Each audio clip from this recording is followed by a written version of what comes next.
मनुष्य की कीमत। आरव नाम का एक लड़का था। उसके पिता की लोहे की दुकान थी। आरव अपने पिता के साथ लोहे की दुकान में मदद करता था।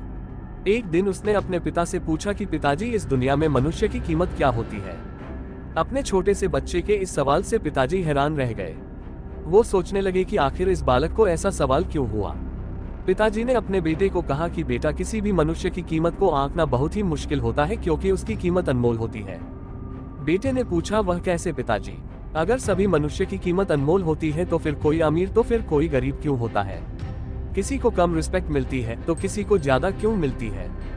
पिताजी ने अपने बेटे को समझाने के लिए कहा कि तुम स्टोर रूम में जो लोहे का बड़ा सा टुकड़ा पड़ा है वो लेकर आओ। बेटे ने कहा, जी पिताजी। वो लोहे का टुकड़ा लेकर आता है। पिताजी उससे पूछते हैं कि बताओ, इस लोहे के टुकड़े की क्या कीमत होगी? आरव बताता है कि 500 रुपए। पिताजी अब उससे पूछते हैं कि अगर मैं इस टुकड़े के छोटे छोटे कील बना दूं तो फिर उसकी क्या कीमत होगी? वो थोड़ा सोचकर बताता है कि पिताजी, ऐसा करने से उसकी कीमत बढ़ जाएगी। तब तो ये और भी महंगा बिकेगा, लगभग 1500 रुपयों में। पिताजी अब उसे पूछते हैं कि बेटा, अगर मैं इस लोहे के टुकड़े से घड़ी के बहुत सारे स्प्रिंग बना दूं तो? आरव कहता है कि पापा, फिर तो इससे और भी ज्यादा पैसे मिलेंगे। पिताजी अपने बेटे को समझाते हुए बोलते हैं कि ठीक इस लोहे के टुकड़े की तरह ही मनुष्य की कीमत होती है। मनुष्य की कीमत भी इसमें नहीं होती है कि अभी वो क्या है, बल्कि इसमें होती है कि वो अपने आप को क्या बना सकता है। आरव अब समझ चुका था कि उसके पिता क्या कहना चाहते हैं।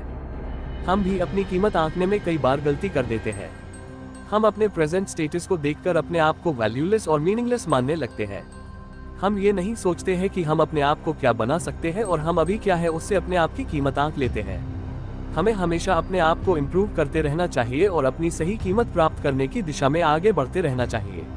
अगर आपको हमारी स्टोरी अच्छी लगी हो तो अपने फ्रेंड्स के साथ भी शेयर कीजिए और कमेंट में बताएं कि कैसी लगी आपको ये स्टोरी।